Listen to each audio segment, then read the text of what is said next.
oh man, hard to even read about. There was this kid who fell face first into a 10-inch kitchen knife, and it got lodged in his skull. It looks like it just went in straight through his fucking face, like right between his nose and his mouth, up into his brain. It looks like, and that sounds horrible, right? Like, what an awful thing to talk about. Obviously, he was okay. We don't talk about people getting murdered on the show too much.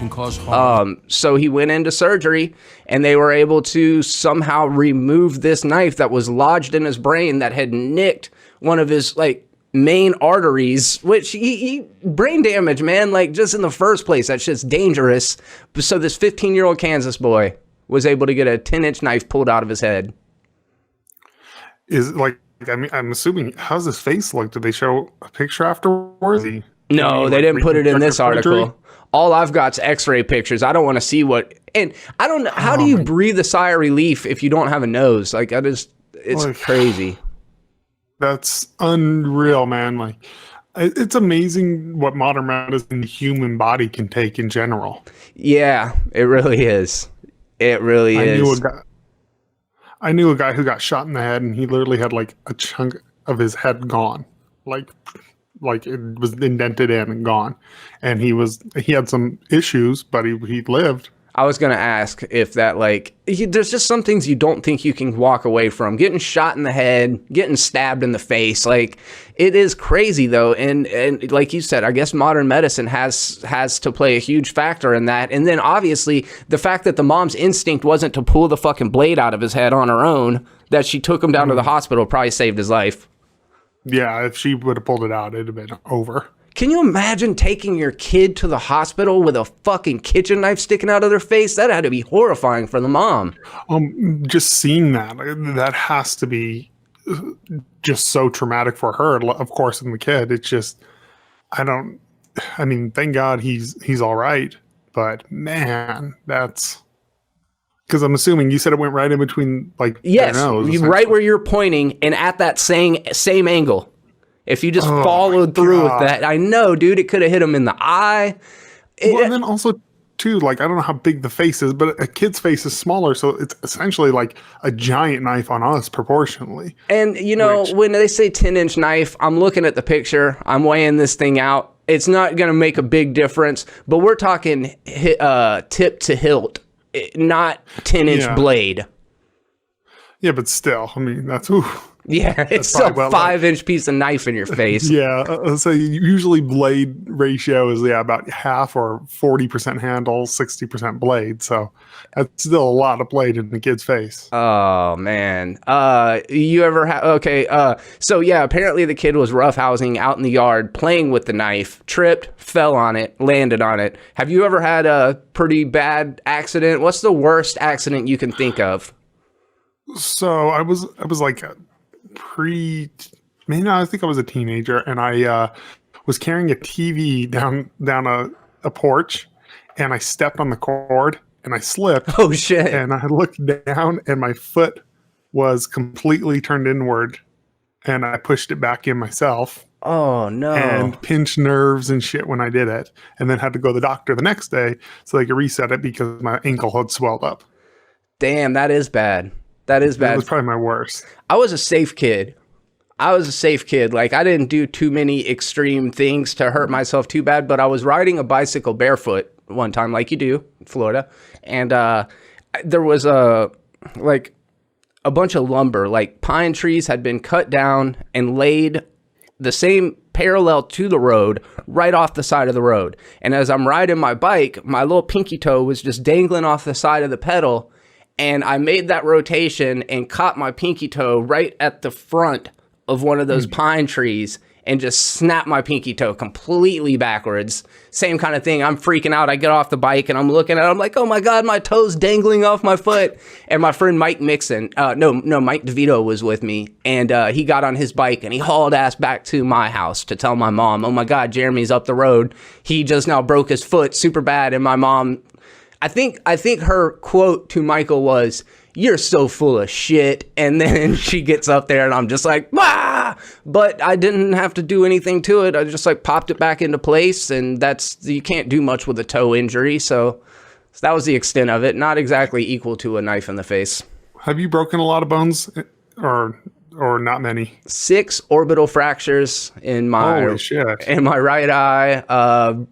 Boxing fracture on my left hand, where 2 of my knuckles are like basically disappeared, and I think that's it. So my friend, back when I did music, we're at this little shitty hip hop club, and it's an all white party. So my friends, we're all in head to toe. He bought a white suit because we're going to go perform, and we're all hanging out. It's the one show my wife ever went to.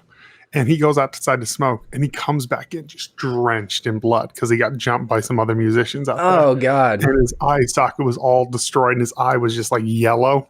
And he still did the show. He's like, no, we got paid to be here. I'm going to do the show. And so I have pictures of him covered in blood, holding a microphone and a towel, just drenched in blood in a white suit. Were people into it, like as like a performance? Oh, yeah. People were like, you guys are so real. And then the song we performed was like, it's funny, the first song we performed, just because it was already planned on the set, was the song where it goes, when I step in the club is when the trouble comes in. It was like this super like amped up crunk song. And he's singing that covered in blood in a club, like when I step in the club is when the trouble comes in. People fucking loved it. The white suit, that just adds a whole new level to it. It's like he was a performing tampon. Yeah, dude, it was unreal. And then after that, then we went to emergency room and sat in the emergency room until like 6 a.m. You're looking very well tonight. Oh, that's very kind of you, Nick. You look great too. Guys, I'm gonna jump in here. How is this possible? I'm looking at 2 identical Nick Cages. Well, Seth, I can explain if you just calm down. AI can detect deep fakes by looking for weird facial movements. So Vice wrote an article recently talking about the fact that deep fakes obviously are becoming something that the public is concerned about because they're getting to be very convincing. Have you seen some of these? Yeah, have you seen the Obama Jordan Peele one? No. It's unreal. You watch the video and you're like, oh, that's Obama talking, you know? And he's saying all kinds of crazy, weird shit because it's really Jordan Peele. And then it cuts away and it's him. It's unreal how realistic that looks. Okay, so it's Jordan Peele just like doing an performing. impression. Yep. So it's Jordan Peele's voice, or it's actually Obama's voice? No, it's Jordan Peele's voice, and it just sounds like him, and then it's him moving, and it's like real time capturing his facial movements. That's what I was going to ask. Is this like they do have the technology where you can put the little dots on your face and then track it to where it's actually like an emoji pantomiming what you're doing in real time?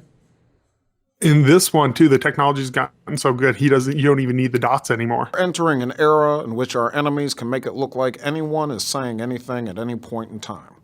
For instance, they could have me say things like, Killmonger was right. You see, I would never say these things, at least not in a public address, but someone else would. Someone like Jordan Peele. Mr. Bean as Donald Trump is pretty amazing. Oh yeah, I'll have to check these Yeah. out. So the software, it's not based on the movements of each individual person. Like, it's looking at facial movements that are unusual or unnatural, but it's not like, if we're talking about a Donald Trump deepfake, it's not comparing the data to other footage of Donald Trump. It's comparing the data to natural facial movements in the first place. So the software works for everyone just by calculating the way, like, if there's any unnatural movements or little blips that kind of bring it into the uncanny valley, the software can identify it. That's reassuring to me, because actually it's funny you said this yesterday. I was showing these to my wife because she hadn't heard about deep fakes, and I was saying how it's terrifying because of all the misinformation already that's out there and stuff that you have to dig through and further research from even news sources. You have to dig through further research to find a more coherent story. Mm-hmm. And imagine how bad this is going to be when someone goes, he said this, and you're like, no, he didn't. They pull up a video and they're like, see, told you. And you're like, oh shit, I guess he did. It could be used for propaganda all over the world too. Like, we could make dictators or leaders of other countries say anything we want them to on our news and just completely control the narrative that way. And this is reassuring that they found software that can identify it. But, you know, to that, I would just counter, well, then the software that creates it's just going to have to get a little more sophisticated. Yeah, I agree with that too, because it's propaganda. It could, we already live in we always have. There's always propaganda, and people who think America's immune from it, we're not. We are constantly under propaganda from all sides, and this is another tool for that, and that's terrifying because I think we're both people who try as hard as humanly possible to look for the truth always, and this could muddy that up even more. Yeah, 100%. All right, well, we'll go ahead and move on from that one to the bizarre contest in which Russia involves two people just slapping each other until one gives up. Did you see this? No, this sounds great. Oh, man, it is like the champion. It's no shocker. He looks like the Mountain from fucking Game of Thrones. The dude probably weighs 350 pounds of just, you know, they look fat, but you know underneath it, he's just built like a brick shit house, you know? That like Michael Clark Duncan body, but yeah, like kind of fat, but kind of built too. Yeah, 100%. And he will just rock, like cock back and fucking whack these dudes in the face and just open-handed knocking dudes out, just concussion after concussion. And it's like he is you know, he is a contender. Most of these dudes look like they just want to get up and get hit in the face because there's no fucking way they could win. Not dudes like my size, but like, you know, maybe 200-pound dudes that are like 6 foot tall that are just walking up in there like they got dared from their buddy to go in there, you know what I mean? And they're just getting fucking wrecked. What a crazy contest. Only in Russia, right? That sounds amazing. Have you ever seen anyone get slapped to sleep? No. I have. No. Really? We were downtown. It's horrible because there's this very flamboyant gay man, and there was this very butch lesbian woman, and she gets up in his face and they start yelling, and she's like puts up her dukes like she's ready to fight him, and he just slaps her. It didn't even look like that hard of a slap, but he cocked back and slapped her and out. I mean, it looked like an MMA fight. Like she was done. Holy shit. I know, like, if you cup your hand over somebody's ear, you can fuck them up bad with a slap. Like, if you hit them straight over the ear, yeah. Not that you should try it at home, but yeah, apparently if you hit somebody with cupped ears on both sides, it's just like lights out for them immediately. Yeah, my slap technique probably isn't the best. No. I use open fingers. It's a real unique technique, and I just hit them with the tips of all 4 fingers. Not very effective. You run high risk of breaking fingers, but you know. All right, let's get out of this weird news segment and head on down to Florida.